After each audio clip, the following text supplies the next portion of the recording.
you own something, and then you commence working on it gradually. Of course, you could start by just starting and using that place for a farm, but then it could grow to become something much more.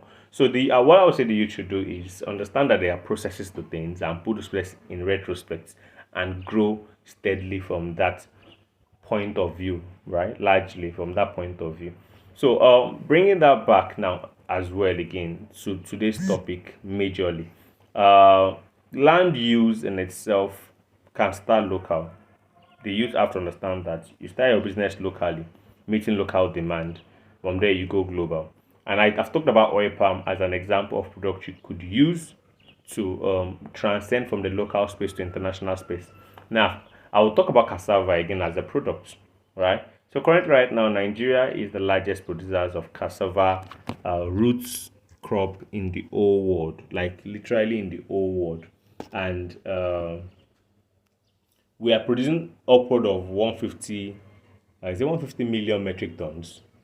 150,000 metric tons. I think it's 150 million metric tons. Yes, that's upward of that. That's what Nigeria produces. No, see, nobody comes close. Like we're just up there. We're up there. We're just up there. Every other person is just somewhere there. Right? That's how significant our milestone is in the agricultural space, particularly when it has to do with cassava. So, and cassava also, just like oil palm, is a very interesting crop, right? That can be used for multiple things, right? That can do multiple things. The tubers could make you flour that you could use for baking. You could use for, I don't know, confectionaries, flours that shall work. It could literally replace wheat, right? It could literally be a game changer in the whole wheat space, right? And the beauty there is cassava can be cultivated in many landscape, right, across the whole of Africa. That's that. It could even work in semi-arid regions. Like you could literally cultivate cassava in semi-arid regions. Now, minus the main tuber being used for flour. Well, in Nigeria, there's a lot of local products you could do with cassava as a product. But outside that, generally, right, even the peel of the cassava, when properly processed, right, the cassava peel, when properly processed, can also be used for animal feed, right? Even you could feed it to chickens. If you're using chickens, you may need to add activated charcoals to it, right? So as to reduce the anti-nutritional factors in the cassava. If you're not using it for the chickens, you can use it for cow. You could use it for pigs. You could use it as livestock feed. Of course, you might need to boil it and put it in the sun, of course, to reduce the anti-nutritional factors. But then that's useful. Now, that is for the peel. You're using the inside. Remember, you're using the inside of it for flour and many other things. You're using the peel again for animal stuff. The water from the inside, right, if extracted and used very well, could be used for ethanol, right? There's the ethanol part of it as well, right? Then you could also use the starch for other things. Of course, cassava has a good amount of starch. You can extract starch from it. Now, coming to the leaf itself, I saw some product from Rwanda, cassava leaf, that is being used to make certain kind of delicacies, particularly soup. It is used to make certain kind of soup. I saw this and I was like, wow, really? Now that's another use for it, which the packaging is so good that, of course, it could be exported. Now, outside that as well, the stem, right, could be preserved and used to multiply and propagate, how will I call it, cassava across different climate and different regions, right? Now, that is so much use. Everything about the product is useful, right? There's no part of the product that is not useful. That's another product that can go global. Right now, there's a particular place in Oyo State where all the farmers come and aggregate their cassava peel to, and then it is being taken in bulk to other places where it is now being exported. Now that is a business going global, right? It started from local, but it's going global. It could also be used in mushroom farming, right? Just so much use for cassava that you don't want to even start. You can't begin to fully unravel it, or you can't begin to fully unravel it, right? It's just so significant. And these are another products again that you can start locally but can go global. Now, as I said it in my earlier write-up that over 70% of agricultural businesses have potentials to go global, right? Over 70% of agricultural businesses that are being created have potential to go global, whether it is a product-oriented agricultural service or service-oriented agricultural business. They have potential to go global. Literally, they have potential to go global. And what I want to say is, it all starts from the land use. It all starts from your land use. What do you use your land for? As a farmer, what do you use your land for? You have to know what you're using it for. You can't just think it beyond your region, think it beyond your states, think about it beyond your country, think about it in a global space. Have a vision that is so global that whenever you talk about it, you yourself, you got chills in your body, right? Talk about your visions being so big that when you talk about it, you are forced to reckon heavily with it. It is very, very important, right? Now, once you've now have a clarity in vision that much, then you come back, okay, how do I now start somewhere, right? You start with 1 acre. In some places, they use hectares. In some places, they use acres, right? If you use acres, start with 1 acre, right? Produce. Don't just sell anyhow, right? Add value, because nothing you're going to produce, I can promise you, if you don't add value, it cannot be global, right? Learn to add value at the initial stage, right? Even if you're just doing 1 acres or 1 hectares or one plot, whatever it is you choose to use in starting your operation, right? Start it, let it start in a modest way as much as possible. Start somewhere. If it's 1 plus, start. But then the idea is, understand that the beginning will be very, very rocky. I won't lie to you. Farming is, how will I even explain it? One of the most rocky business you can think of, right? And in the beginning, that is how it is. However, in the future, it is one of the most guaranteed and assured form of business, right? But it starts somewhere, and you have to start that somewhere. You can't jump it. You see, the laws that guide this world, if you look at it very well, agriculture carries a law of them. And this is a diversion in terms of what I'm saying. The law that the we are learning right now. There are laws that guide right now. One of the is the ability to sow and reap, right? There's seed time, there's harvest time, right? If you look at it very well, many policies across different regions can be rooted to it, right? One good thing deserves another. It's the same thing as sowing and reaping, right? One good thing deserves another. If there was no good turn, right, there will never be another. It is the first good turn that deserves the another. So that first good turn is your sowing. The another that comes, that's the reciprocity or whatever, the reciprocal action that comes from one good turn is the harvesting, right? So there's a sowing, there's an harvesting, right? Respect is reciprocal. Now, what that statement also means is the respect is the seed, the reciprocal action is the harvest. So everything about can in terms of fundamental can be rooted in, right? And that's why you need to understand culture is not quick. As I said earlier, not like money kings. No, it's where with a full plan, you're going to come back with a lot of failures. Nobody accidentally succeeds in agriculture. You may accidentally start agriculture as a business, but nobody accidentally succeeds in it. Everybody that succeeds in agriculture sit down to make a well robust plan. What don't achieve in the present, what possible present, and what achieve in the future. And when I feel what advice now have global. What kind of fit to it? That's why whole training happens. And the fundament, right? But land has to do with production, right? Even those of us that are in service, because we have service as well. The service side of agriculture, we still have a lot to do with the land side. Because we're offering service to someone that is in the agricultural space. But the question is, by the time you do, you try to trace down the tip or where all of this stuff from, you see that starts with land, nonetheless. So that's an example. You are a third guy experts, right? Or you didn't have financial company, right? If the market silence, right? That's true. The people that are there from market, that deal with people that either buys the product and sells to them, or they deal with the farmers themselves. Now, this farmer still comes back to talk about the land where they plant these products. Even the indoor farming are first erected on a land before it is now made an indoor farming system. So that still brings us down to land use. So now, what matters is now the strategy is in maximizing your land for guaranteed incomes for you, right? I'm not taking from local business and internal investment, right? You see, place in every in the world. I think there's a place for chocolate, right? Because maybe this way poverty is predominant. Chocolate as chocolate is not their prerogative. Some of them want to eat good food that they are going to eat and then it will stay in their stomach for 7 hours. Then that might be their prerogative. Nonetheless, if you have money, I don't think anybody can buy flavor, right? Just go to the store, you buy whatever your money can afford, right? Now, at the day, this was played in West Africa, a region in Africa, responsible for over 80% of all the clay in the world, raw materials. Ivory Coast alone account for almost 60%, 50 to 60% of the whole chocolate in the whole world. Now, what does that tell you, right? What does that tell you about the land use, right? It tells you about strategically Cote d'Ivoire has positioned themselves to be a major player in the chocolate space, the chocolate region, right? And mind you, the ice cocoa was this year. Cocoa's price package was the I have been following this year, like it was astronomical per tonnage.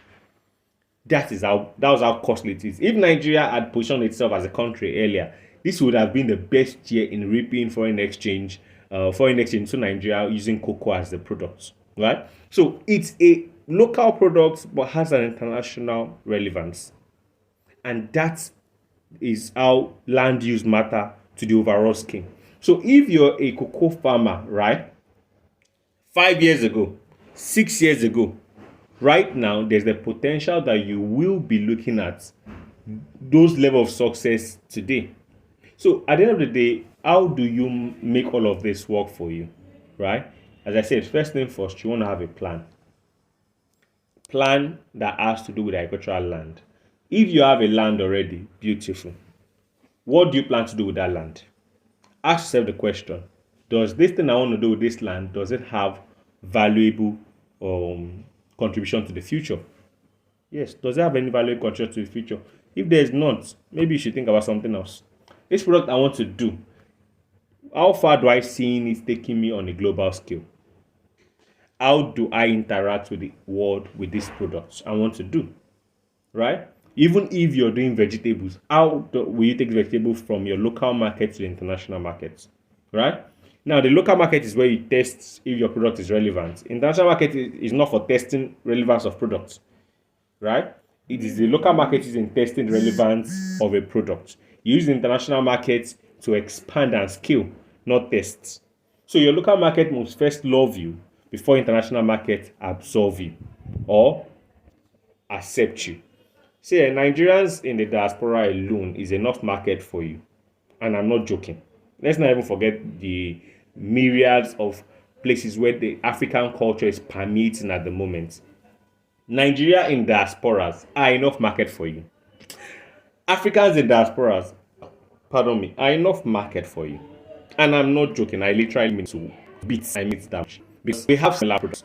Cover every consume all the countries in Ghana. Means the we can see over your product. Tens of categories that carry your products. So at the end of the day, there's just so much opportunities that is waiting for you. Just as chocolate right now, cocoa that's produced in West Africa is now available on a global scale. And that's the truth. So you need to understand all of these things. So first and foremost, if you've got a land, how do you want to use your land to bring out results? That's one. Two, if you don't have a land, how do you get a land? Now, how you get the land is simple. What do you want to do? How do you want to do it? Then you look at the land that works for you. If you're having issues with land, you can always use our website. We have a website where you can literally browse through the lands we have. I'm going to type that in the comment section, and you can go there to see it yourself, right? I'll type it in the comment section after this whole webinar process, and then you can go there, check for land yourself, and see if you want to buy any. Right now, our tentacles are in the southwest largely, but I am certain there are lands in other places you could actually consider, right?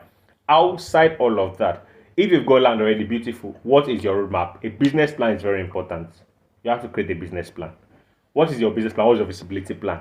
Right? There are two different things, but don't make it too elaborate. You know, when you want to do a business plan to submit to the government, it has to be very, very tight. No, or to private investors. No, this one is your own personal business plan. Sit down and calculate it. It doesn't have to be too much English. Write what you understand and what you can easily decode when you're ready. Now, how do you want to start with local market? And do you understand the market you're even targeting? How much is this product in the local market? What are the 5-year historical market value for this product? When has it risen? When has it fallen? When has the price stayed relatively stable for a while? All these things matter a lot. And after you're done, okay, what are the costs it's going to take you to even go into this sort of farming? Okay, what will it cost you to add value to that farming, right? What will it take to add value to the farming? It's quite very, very important. So all these things are what you calculate and you point out on it very clearly so you don't have issues around it. Now, once that is now done, of course, manage your farm the best way you can. Manage. That's where the biggest work is. After you set up things up, management is now the next part. You have to be very good at managing because that managing determines what your outcome would be. After you're done managing, then the next thing is now ensure your sales is tight. Don't say it is after I finish producing I will sell. Your sales strategy starts before you start producing. Let's don't get it wrong. Your sales strategy starts before you start producing. Now, that strategy is what will help you sell to the best value. If you had the sales strategy before you start producing, then as you get close to the harvest period, the next thing is how am I selling it fast? If you're going to add value first before you sell, beautiful. That means you're applying wisdom and you're serious about your business. Now, add value. Who are you selling the value added product to? And that person is the one that will take it forward. Do your accounts. Look at your net revenue. Look at your gross revenue. If it's positive, congratulations. Your first attempt is great. If it's negative, don't be discouraged. Where did you make mistake? Where did you overspend? Where was there more spending that you should have done? Now look at it, learn from it. If you got capital to start again, start again. If capital is not there, wait a while, gather again and start again. And don't repeat the mistakes you made in the last session. Not everybody can afford having a consultant work alongside with them. If you can afford it, use free knowledge that is available online to do what you have to do. Don't say because you don't have money to bring in a consultant, don't let that limit you. I will say this, argue your keypad. Agriculture remains the business with the lowest ease of entry, right? It has the lowest barrier to entry in the world. The lowest barrier to entry. It's just that it also carries one of the highest risk if not done properly. Right? How about in Nigeria? Abi, you're not lying actually. It has the lowest ease of entry in terms of barrier to entry, but then it has one of the highest risk if you don't have a structural plan to it, right? And I won't lie to you, there's no business in the world that does not have a level of rocky starts, right? It's just that the duration of rocky start it differs from business to business. However, every business have a rocky start, except you're a super genius. Maybe you're like Einstein, Albert Einstein, yeah, that can do maybe multiple combination and permutation of how a business could work and could have maybe 10 variations before it even start and look at which one is the best outcome out of that 10 variations. Maybe you're like that. Then maybe your rocky start will be very minimal or little. Or probably you can do 100 permutations of different scenarios that could happen. Then maybe you can have almost a near perfect one. But except you have that, almost everybody that start business will have a level of rocky starts.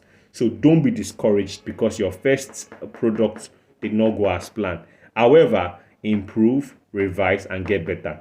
Now, if you've got questions, of course, we're almost approaching the end of this program, of this webinar. If you have questions, I want to say it again that please write it there.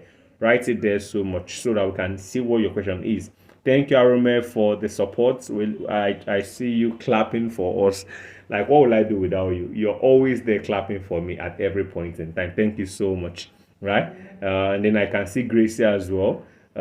Thank you. That's one of our key staff. Of course, doing wonders with us. And she's always there to attend to you. Of course, you could always introduce yourself as well. If you don't have questions, you can introduce yourself in the messages down there. It matters to us. We get to know those are with us as well, that listening to what we are saying at the moment. It could be live. Of course, you could also leave this message or questions in the comment sections. Even after this webinar is over, we would get around to answering those questions later. You could also introduce yourself, whether or not why this program is going on, or even later after this program, as much as possible. But nonetheless, I want to say my final word. Olaoluwa, just give me like 5 minutes to wrap up. Let me wrap up why whoever is on the call could want to drop 1 or 2 questions or introduce themselves. I was even going to ask a question. You wanted to ask a question, isn't that important? Even my co-host wants to ask question. Yeah, I'm with you, Olaoluwa. All right. Thank you very much for that beautiful, um, for the beautiful insight that you've been sharing so far. So my own question now is, um,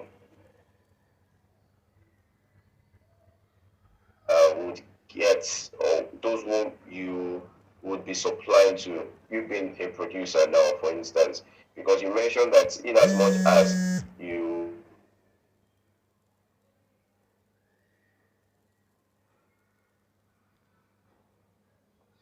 and how do you gather those trust or that trust from those international spaces?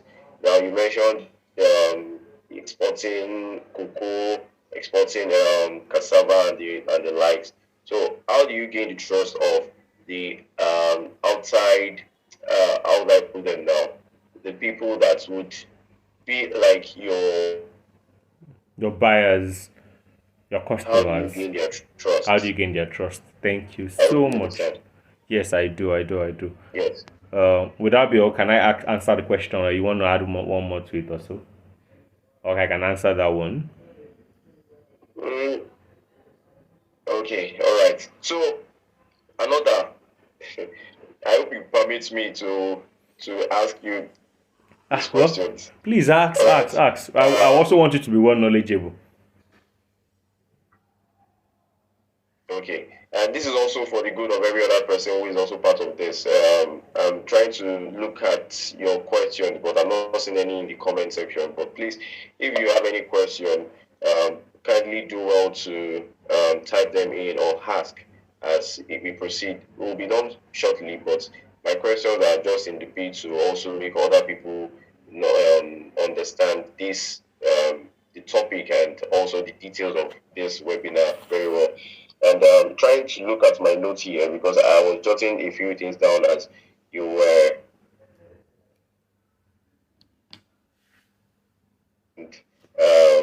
There's been a steady exports for farmers. You mentioned soap making. You mentioned things like hydroponic farming and all of that. And that particular hydroponic farming, which you touched on maybe a while back, I will just maybe ask if you know anyone that is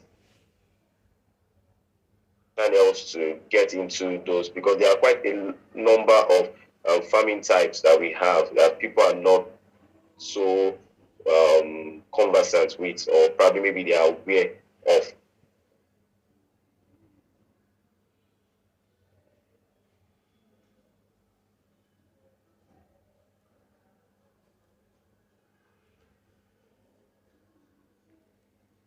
Or farming types do we have that seems very feasible for those who want to start and go in?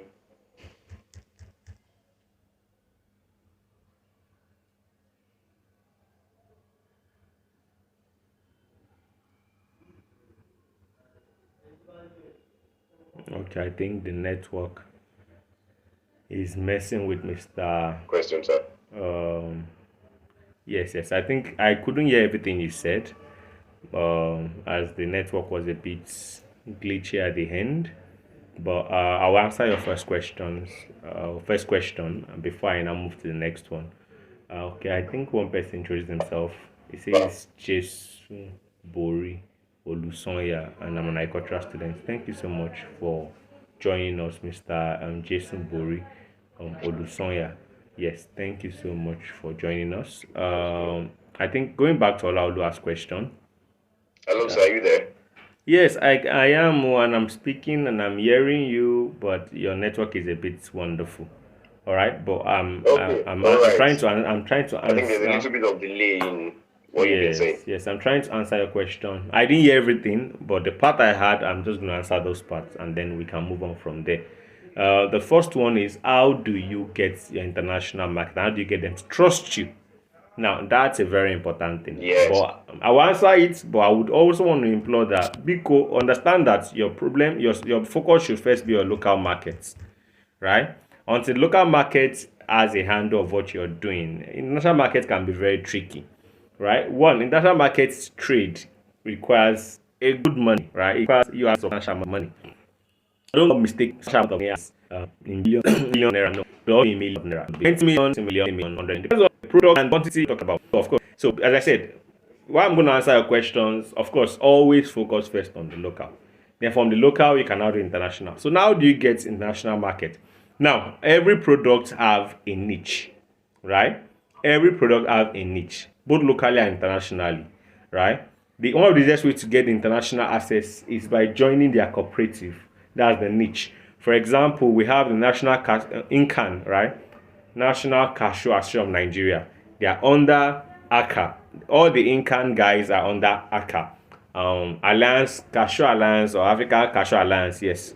Yeah. So Incan and many other countries are cashews association are under ACA, right?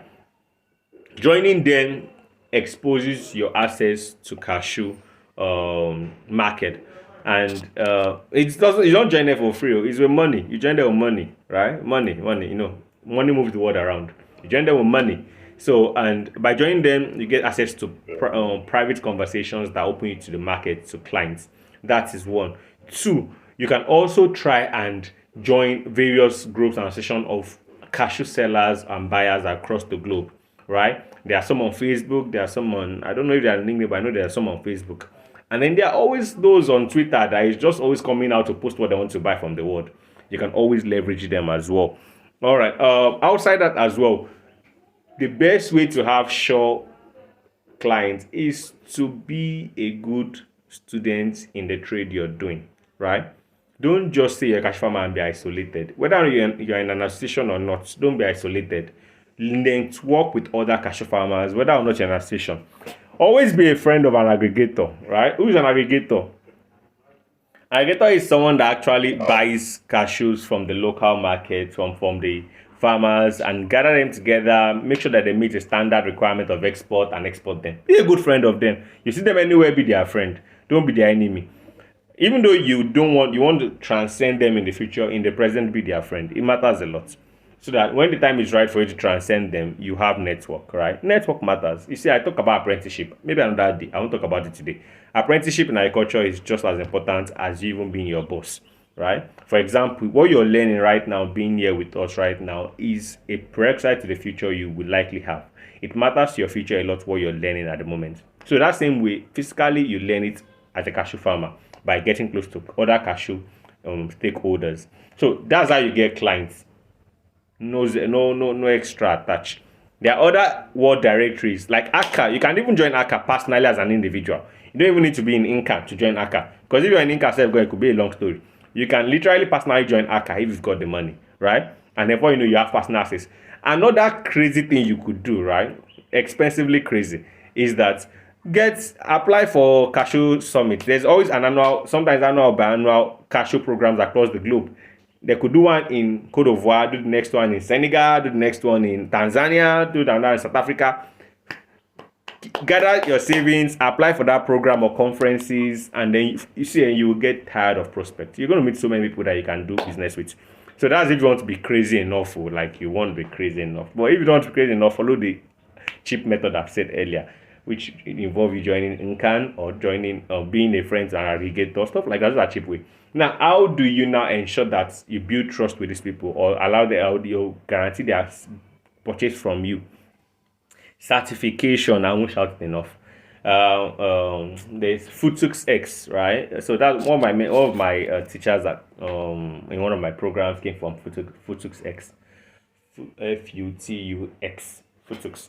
Yes, they actually are involved in certification programs for agriculture. So if you want to make sure that your agricultural product has good certification, you can ask them what's available for your products. If they have anything for your product, they'll let you know, and then they'll tell you how you can get it. It's not for free. You pay money, of course. As I said, international trade does not come cheap, right? You have to be ready. That's why I say, first of all, service your local market before you start talking international trade. But because every time international opportunity, but they have different requirements. Well, for example, there's some lot of products Nigeria are sending to the US and UK that have been rejected, and Germany. It's because of all those aflatoxin and all those other things that is in our products that we're careless about. Nigeria does produce chemical on the farm and give to Nigerians to eat. Somehow it is allowed. You try with international world, they'll reject your product. They'll send it back to your house for you to be consuming it. By then, just put it as not spoiled.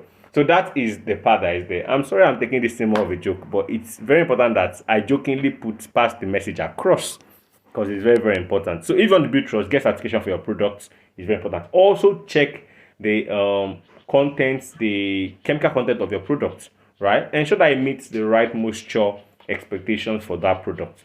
There are all those things, you put them in place, among other things, and then you're ready to do international business. And that matters a lot. So that's how you sell. And now the second question now.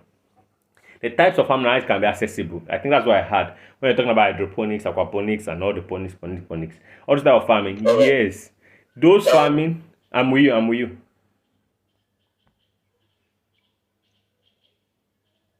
All right. I just wanted to hasten you up a bit because I got maybe a couple of questions from our audience right here that I quickly want to read out. All So, right. in case you don't mind, so that we can quickly wrap it up and Okay, so quickly ask the questions.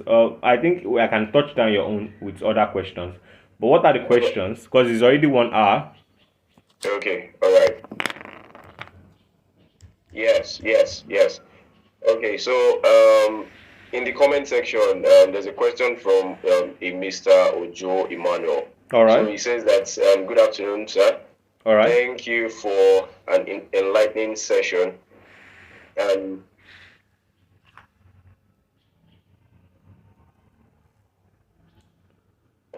My question, free, said, okay, I'm trying to receive the feed for the question now. The question is not all that complete here. So he says that my question is, what happens after 1 year free something? It's still loading here, but maybe while that is still loading, let me quickly Mr. Kenny Akioradewo. So Mr. Kenny is asking that is there that you can maybe we can share more light between real estate investment land and farmland investment. So maybe we can answer that one first before I then go through Mr. Ojo Emmanuel's question once again. So Mr. Kenny is asking if you can shed more light between real estate investment land and farmland investment. Did you get that, sir? Real estate investment land and farmland investment. All right. Thank you, Mr. Kenny, for that. So basically, real estate lands are lands that you literally buy either to keep or to use for residential purposes.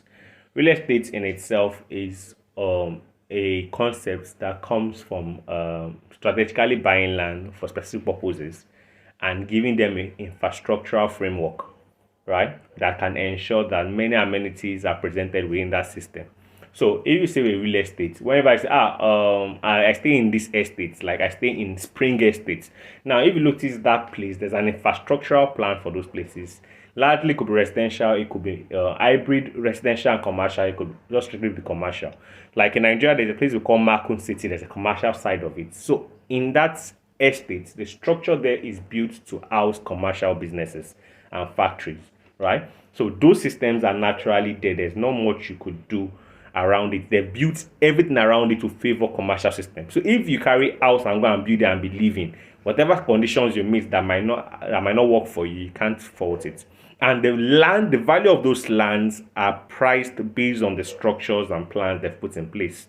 So if you go to that place now, you want to buy just one plot, you don't surprisingly you'll be hearing the value so costly than the residential apartment that is even in a much better location, right? Their lights, the power supply in that commercial system most times are even more thorough than a residential environment because it's business oriented, right? Their tariff for their light is usually different. So when you talk about real estate investments, right, you're talking about an encapsulated plan for a certain ideas within a land mapped system. And that's why those lands are usually priced based on those plans that are available. Now, farmland investments now is something similar as well. Particularly if it's an estate system as well. It is a land I set aside for agricultural use, right? As I said, land use, agricultural land use for certain purposes, and certain framework are built around it to ensure that in the future there is more opportunity within that land for that particular product. So if you buy that land, right, whether you're using that land now or in the future, it's an investment system that you can benefit and gain from. So it's very, very important that you understand that both of them are different, but these are some summary of their differences. Real estate lands are a whole lot more expensive than agricultural farmlands investment that you may make. If you need, say, like a 1 million naira, so no, let's say 5 million to invest in real estate properties or land, you may need a fraction of that value for farmland investments. Now, remember that the farmland of today is the city of tomorrow, right? The farmland on which you farm today is the same land on which the city of tomorrow is built, right? So having a farmland as an investment could also be requisite to the fact that it could be a city tomorrow. Of course, I talked about land use acts in the early days of every country has land use acts, and some lands are residential while some are for commercial and while some are for agricultural use. They call them land acquisition. The summary there is it can change, it can change thoroughly. So land that is for agriculture today can be a land for building tomorrow. Example is Agege in Lagos, right? For those who are conversant to Agege in Lagos, it was a land apportioned for farming in the early days. Right now, you can't even see a single farm there. It's all tall buildings, 4 5 story buildings, almost everywhere, right? The lands that were once apportioned for farming is now having 4 5 story building on it. Now, and there are several estates in those places. So, as I said, the farmland on which you farm your product today is the land on which city of tomorrow is built. And that is to answer Kenny's question. So, do you have other questions for us as we look towards wrapping up? Okay, yes. Now, Mr. Can you hear me? I can Thank you hear very you. much for that, sir. I can hear you. Mr. Ojo Emmanuel now is asking that what happens after the 1 year free lease?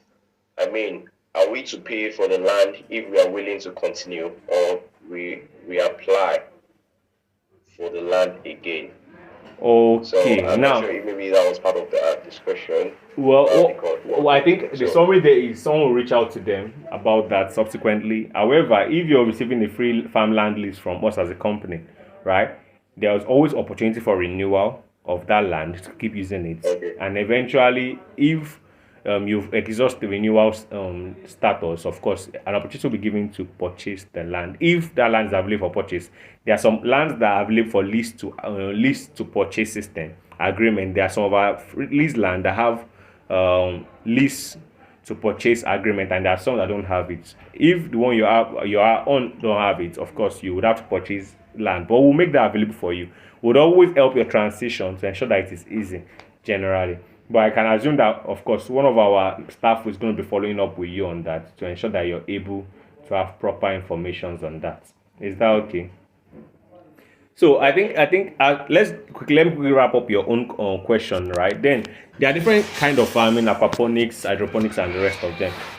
And over time, we'll try to do a lot elaborate activities on that in the future, so that a lot of people could get to know how this type of farming affects the business world and how you yourself could get involved in them as much as possible.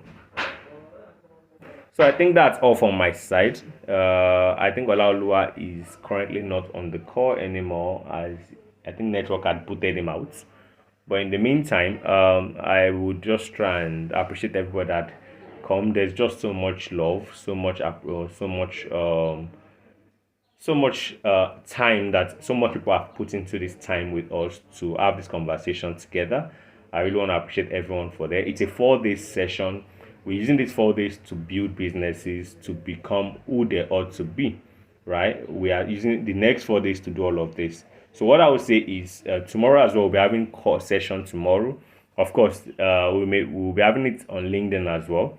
We'll try to carry you guys along. We'll currently be looking at WhatsApp. We'll look out to integrate WhatsApp to the call as well as much as possible, and then see what that works is. I think from my side, I'm very grateful and thankful for everyone's presence on this call today. This recording will be available for everyone to listen to or after this session and engage with. And by God grace, I assume that if you have any questions, you can still drop them there. We'll be following every questions post this session so as to ensure that we answer all of them. And whether or not the training is live or not, ask your questions. We would come back to reply them, either through the comment section or via private messages. So that's all from my part. I don't think I want to say anything. I'll allow Oluwa to wrap up the final part before we close the curtain. Over to you, Oluwa. Thank you.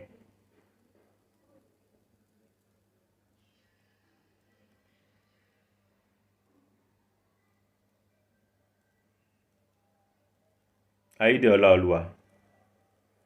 Olaoluwa's network is putting him out.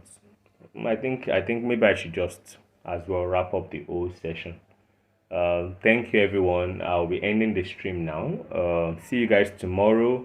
The details will be shared with you in the comment section. Also, through your various WhatsApp group and through email, depending on where you came from, through LinkedIn, through anywhere you came from, we'll be sharing updates as you guys tomorrow. Tomorrow we'll be having the session by 11:30 tomorrow, and then you can always just join. It's 1 hour and then we're done. All right. Olalua is back. You have any final words before goodbyes? I've said my goodbyes already. I'm so sorry about that. The things we face in Nigeria here, network issues, not every now and then. All right. I just wanted to say a quick thank you to everyone.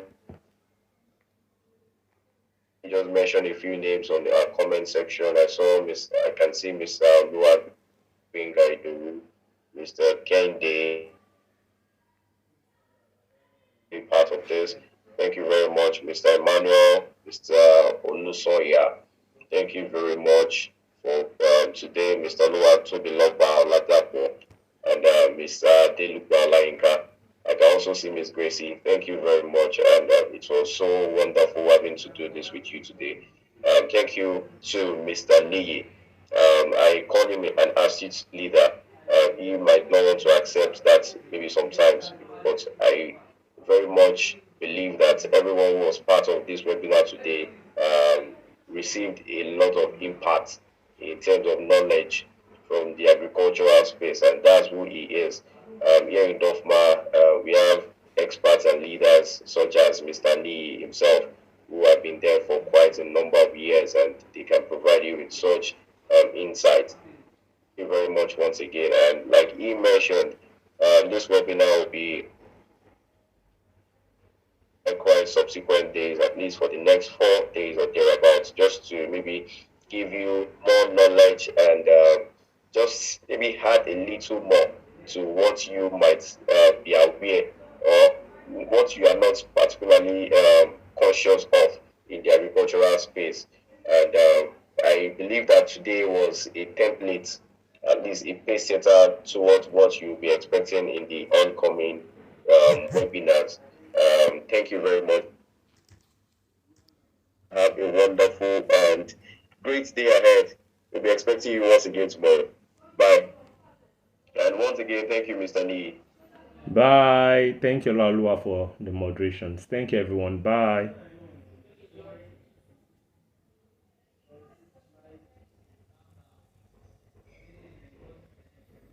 So that was it.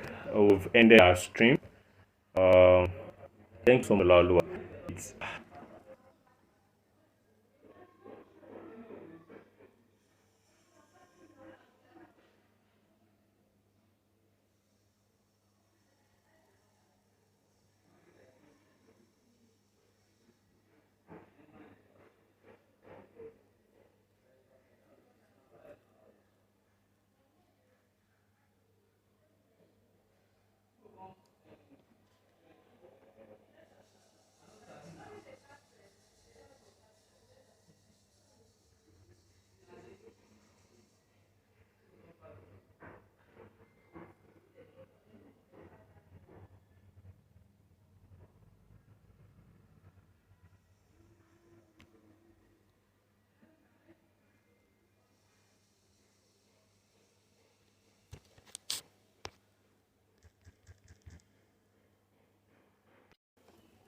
All right, I'm back. I am back. So today we're talking about land use, largely in respect to um, agricultural activities. And I don't know about you, but Nigeria is a country that has large proportion of citizens, right? We are quite much. We are, according to United Nations, we are upward of 220 million people. And in a country like that, if you want to safeguard investments or you want to safeguard human resource or you want to feed your people, you want to achieve some level of food security, right, you need to understand that the land use as it relates to agriculture matters a whole lot. And I'm someone that actually believe in the whole concept of globalization, as I believe that there's nothing you do in the agriculture sector that can be a global thing, right? As long as it's agricultural sector, it can be global.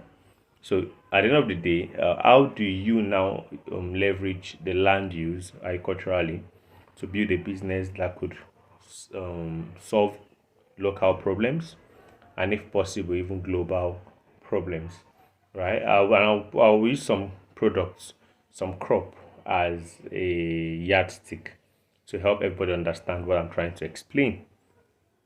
Example of such crop, right, is oil palm, right? I used that example yesterday when we are doing our pre-webinar sessions, right, to give people what to look forward to. Oil palm is a perennial project that can actually exist for something between 50 and 100 years. In some cases, even more, depending on how the product is being well taken care of. And the beauty about oil palm is, of course, why you can supply the local market, there's opportunity for you to actually go global. Because you see, oil palm has been a steady oil producing plant that the global world needs a lot of for different reasons. It's used in soap making, it's used in cooking, it's consumed, it is used in many things, right? There are many places where you see it. And the oil palm tree surprisingly is useful all around. The body, the stem, right?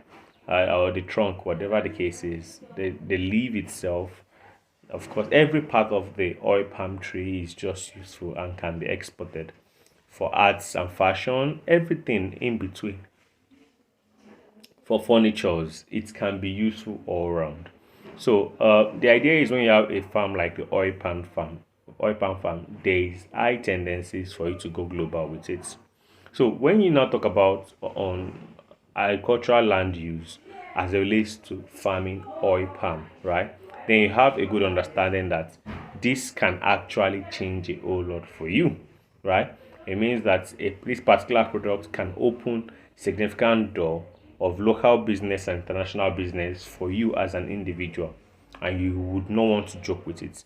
So, of course, how do you use this land for local solutions and also build a global business from it, right? And that is why we're having this conversation in the first place, for a guaranteed income boost up onto 100% worth of value. Now, outside that, there are other products as well that has this potential to give you a local business that you can one day take together to transform it into a global business. Right? I will touch more on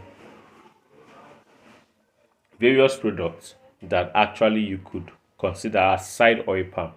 But then before I go there, I want to talk about why this matters. Why does land itself matters? Because of course there are going to be people that that would try to tell you that other things are present, right? There are some people that will tell you that other things are present, like there is hydroponic farming, there's aquaponic farming, there's other smart enabled farming. Yes, those those styles of farming, those structures of farming are very, very important. I'm not saying that you should not consider them. I'm saying that, of course, if you can, please consider them. If you've got the capital to do that, please consider them, right?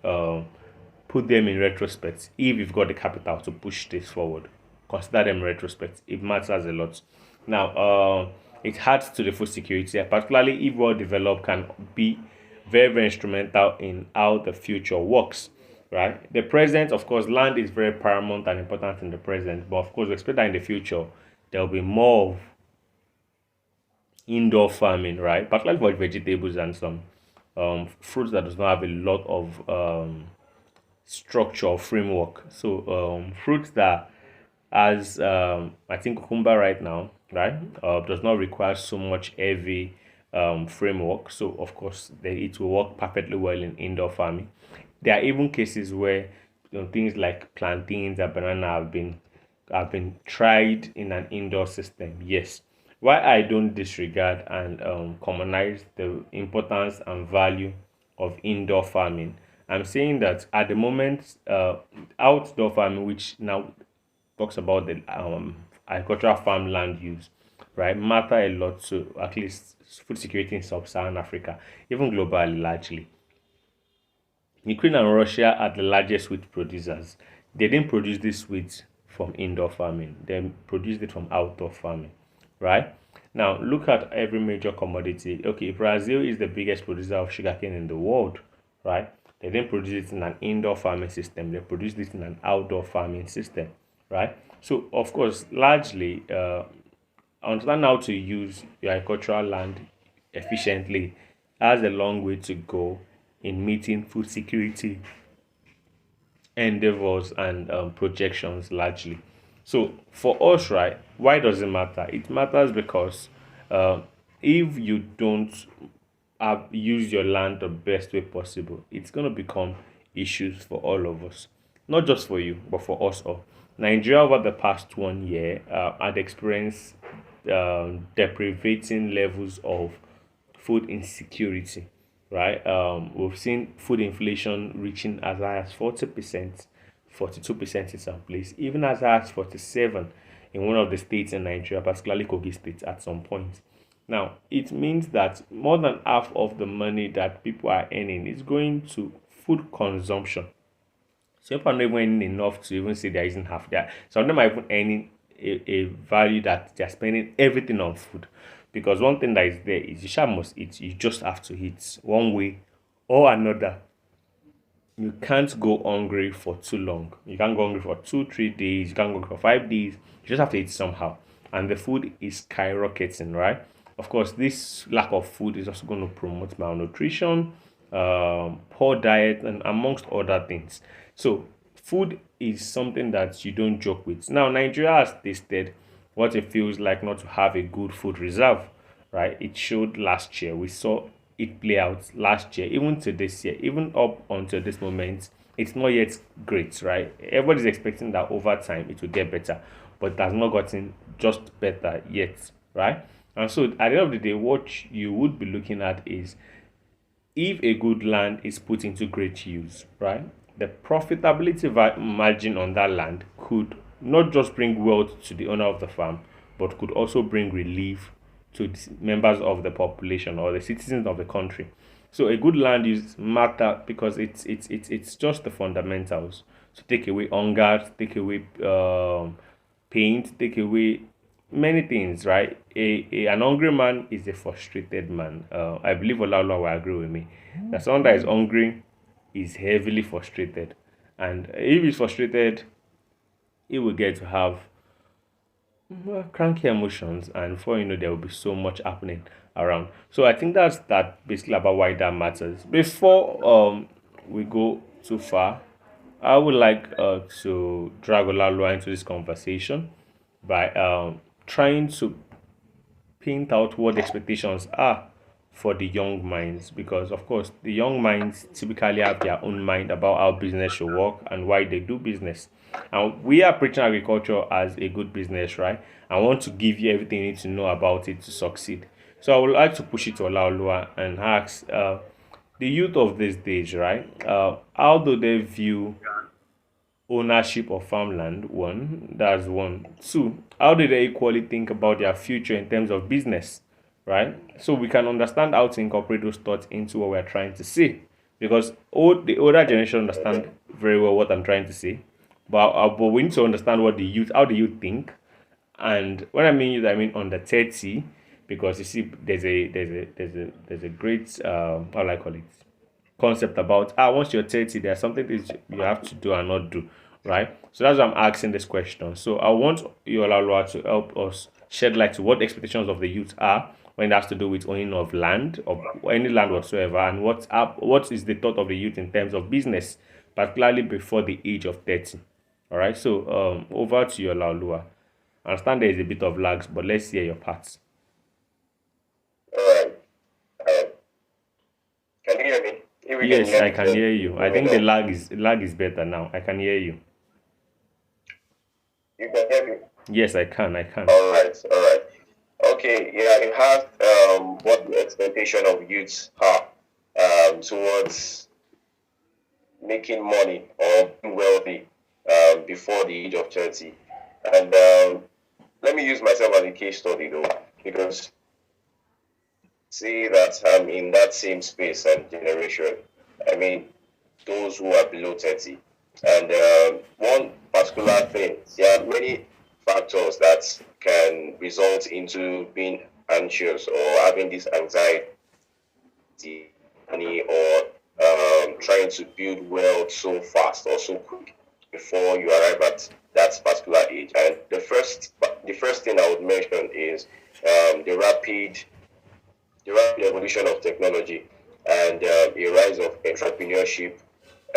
It has created this perception that it is possible to achieve wealth and success at a much faster pace compared to previous generations. So, you see a lot of people, young adults or youth, so to speak, who are into tech, and most of them you see that they are already having maybe as much things as much as you would not have thought or expected at that particular stage or that particular age, and then you just want to be like that. You want to also have that sense of worth or standard or value as it would seem, and also this constant exposure to wealth platforms, let's reach quick schemes. So most of them arrive as a result of maybe social media influence, media platforms, and what have you. And it creates this sense of envy that many would have regarding wealth. And I would say that for me, I'm someone that I build. I always love to be part of something that is long term. So if youths, maybe I mean the Gen Zs or those who are below 30, don't have that at the back of their mind that what long lasting thing can they do that would result into something that you can you can build a foundation on that will last you a long time, and not just the little things that we always want to get to do at this point in time, because most of these get rich quick scheme and all of that, it just lasts a little while, and you never can tell where the people who are getting this wealth from, where their source is from. And one other thing, furthermore, I would say that the economic challenges has also affected how people see wealth or how they really want to generate that career or money. It's really about that you know, most essentially we are dealing with agriculture, and most people don't see anything in agriculture because of the kind of environment we are in. Nigeria, a lot of a lot of allergies, money, and so you out something from this agricultural. So these are the economics. One part reason why many don't see agricultural space or maybe particular areas of interest which um, would seem promising if the um, right things are put in place. So many people don't see it as a yielding or something that would yield increase on the long run. So economic challenges is one particular major thing that I would say that is a reason why many young adults view wealth as um, something that you don't or that you would quickly get into. So many people would say that agricultural space is not something that you can easily or quickly get rich. I don't know if you understand what I mean, sir, I but do, I that's my do. own notion as that person that falls into that bracket. All right, thank you so much. I got what you're trying Do to you get say. all of that? I did. And you have hit Okay. the nail All on right. the head. So, You still wanted to add one or two things so more? I would just like to, no, no, no, not at all. I would just maybe like to say that if anyone I mean, the audience will have any question or anything regarding all that has been said, please, you can just kindly drop them on the chat, and we'll do well to read them as the webinar progresses. All right. Okay, you can go on, sir. Thank you so much. I believe I was able to do justice to the question. Yeah, you gave a great insight as to what the youth actually think about whenever agriculture as a topic is being mentioned, and that is something that is very very profound.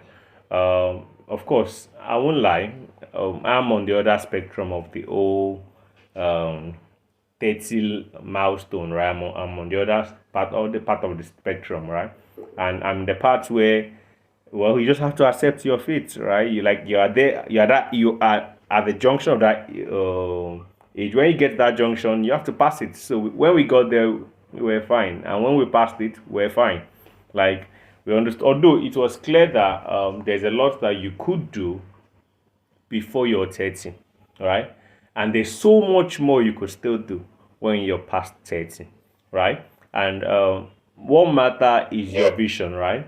So averagely, if you go online, like, what is the average age that someone becomes $1 million wealthy, right?